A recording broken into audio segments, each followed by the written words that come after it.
2 दिन तक चुप थे राहुल गांधी। अचानक नीतीश कुमार पर यह चुप्पी तोड़कर और यह कहकर कि मोदी के दबाव में नीतीश कुमार बिखर गए, क्या कहना चाह रहे हैं राहुल गांधी?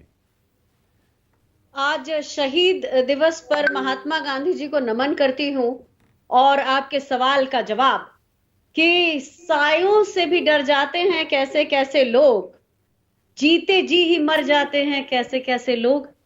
तो नीतीश कुमार जी ने जो किया वो सभी को दिख तो रहा है, किस कारण से किया, किस डर से किया, वो सब दिख रहा है। और नीतीश कुमार जी संघर्षों से डरने वाले इंसान की तरह खुद को प्रोजेक्ट करते हैं। इसमें मैं कुछ ऐसा नहीं कह रही हूं कि जो नई बात है, ये आपने भी देखा है। और जो राहुल जी ने कहा है उसमें गलत क्या है, आप देखिए नीतीश कुमार जी का जिस तरह से व्यवहार रहा है, जिस तरह से उनकी पिच रही है, उसको आप देखिए, आपको साफ समझ में आएगा कि 2022 में जब वो आए थे तो वो एक मंसूबा बांध कर आए थे और वो मंसूबा उन्हें पूरा होता दिखा नहीं। तो लगता है वो संतुलन की राजनीति नहीं समझते, वो एक तरफा अपनी तरफ सब कुछ चाहते थे, खुद के लिए हेडलाइंस चाहते थे, खुद के लिए पद चाहते थे। और जैसे ही उन्हें लगा कि वो सबके बराबर हैं, ये वो लोग हैं ना जो या तो किसी पार्टी में विलुप्त हो जाते हैं या ऐसे जगह पे रहते हैं जैसे अब उनकी पार्टी जहां पर है वो उन्हें लील जाएगी, वो उन्हें पता है। लेकिन क्या रहा होगा सत्ता का लालच, वो आप और हम दोनों ही समझ सकते हैं। कहना ना चाहें आप, वो अलग बात है, लेकिन जो साफ दिखता है वो ये है कि भारतीय जनता पार्टी जिस तरह से सबको लील जाती है और धीरे धीरे करके वो पार्टी। एक सेकंड, विंग कमांडर अनुमा आचार्य, आप कह रही हैं कि वो लालच में उधर चले गए, राहुल जी कह रहे हैं मोदी के दबाव में वो बिखर गए। मैं समझ नहीं पा रहा हूं, आप क्या आरोप लगा रहे हैं नीतीश कुमार पर? आपने मेरा सबसे पहला शेर जो मैंने कहा कि जो डर जाते हैं कैसे कैसे लोग, मैंने भी वही बात की जो राहुल जी ने कही। राहुल जी क्या गलत कह रहे हैं? मेरे हिसाब से तो एक पहला तो डर, और पर किस बात का डर? उन पर तो कोई आरोप तक नहीं है भ्रष्टाचार का। मेरा यह कहना है कि नीतीश कुमार जी अस्तित्व की लड़ाई लड़ रहे हैं और वो भी जानते हैं। देखिए, भ्रष्टाचार का आरोप ना होना सिर्फ इसलिए है कि वो हर बार जब उनके ऊपर कुछ हो सके उसके पहले वो पार्टी बदल लेते हैं। वो देखते हैं जिधर बहाव हो रहा है हवा का वो उस तरफ लुढ़क जाते हैं।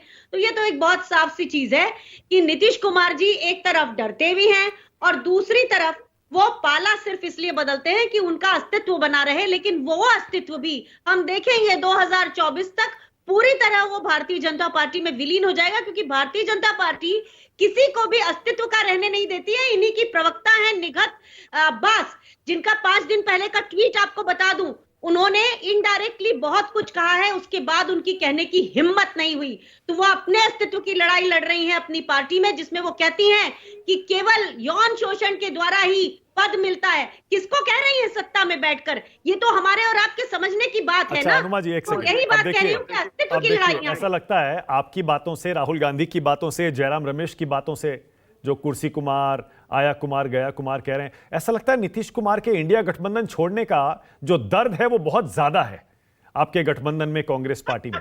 हाँ, बिल्कुल ऐसा ही लग रहा है, बहुत तगड़ा दर्द हुआ है, बहुत झटका तगड़ा देके गए हैं नीतीश कुमार आपको। कतई दर्द नहीं है। अगर दर्द होता तो आपको लोगों के चेहरे पर दिखता, लेकिन उनके ऊपर ये तो हमें व्यंग करना या छींटा कसी करना ये जरूरी भी लगता है, क्योंकि ऐसे व्यक्ति जिनको आपने देखा कि वो जब मर्जी होती है जिधर पलटी मार जाते हैं, कोई आपके पास है मिसाल? ऐसी मिसाल आपने देखी है कि राजनीति में कोई विचारधारा नहीं, सिर्फ सत्ता। अच्छा, ठीक है, ओके, ठीक है, ओके। अभी राजीव रंजन उसका जवाब देंगे, लेकिन सच तो ये है ना अनुमा जी, अब बिहार में BJP, JDU, LJP, Jitan Ram Manjhi, Kushwaha, सब ऐसा लगता है कि एक बहुत बढ़िया गठबंधन बन गया है। और अब आपकी दाल वहां गलने वाली नहीं है। पिछली बार 39 आई थी, इस बार कह रहे हैं 40 आएंगी। मानक जी, थोड़ा आपसे एक बात पूछना चाहती हूं कि आप बताइए, एजीपी को कितनी सीट मिलेगी, पीएमके को कितनी मिलेगी, यूपीपीएल को कितनी मिलेगी, बीपीएफ को कितनी मिलेगी, एमजीपी को कितनी मिलेगी, जेजेपी को कितने मिलेगी, पीजेपी को कितने मिलेगी, आरएसपी और जेएसएस को कितनी मिलेगी, केपीए को कितनी मिलेगी? सीधी बात है कि ये सारे नाम जो है ना, ये एनडीए के घटक हैं। एनडीए के सबसे मजबूत 2 घटक का नाम मैं आपको बताती हूं। एक का नाम है ईडी और एक का नाम है सीबीआई, और एक और घटक जो उनके साथ जुड़ा हुआ है उसका नाम है इलेक्शन कमीशन ऑफ इंडिया। ये सबसे मजबूत घटक है। बाकी जो मैंने ईडी सीबीआई से क्यों डरेंगे? उनके ऊपर कोई केस नहीं है, कोई भ्रष्टाचार का आरोप नहीं है। देखिए, नीतीश कुमार जी तो शायद प्लांटेड ही किए गए थे इसलिए कि वो जाके इंडिया गठबंधन, जो गठबंधन बनेगा, उसे कमजोर कर सके। अब आप भी ऐसी ही बात कर रहे हैं कि अब मैं क्या बताऊं, कातिल की वो दलील भी मुंसिफ ने मान ली कि मकतूल खुद गिरा था खंजर की नोक पर। मतलब जो व्यक्ति गड़बड़ कर रहा है उस पर कोई बात नहीं होती। वो आप देख लीजिए कि किस तरह से पलटी मार रहे हैं, किस तरह से वो केवल वर्चस्व की तरफ जा रहे हैं। उसके बाद भी क्या वो संघर्षशील राजनीतिक है? नहीं है, वो हम सबको दिखता है। ओके तो ओके, मतलब खत्म हो जाएंगे ना इस बार 2024 में? 2024 में लील लिए जाएंगे, अजगर लील उन्हें लिए लील जाएंगे। लेगा। बिल्कुल ओके। लिख के रखिए ये बात। ओके।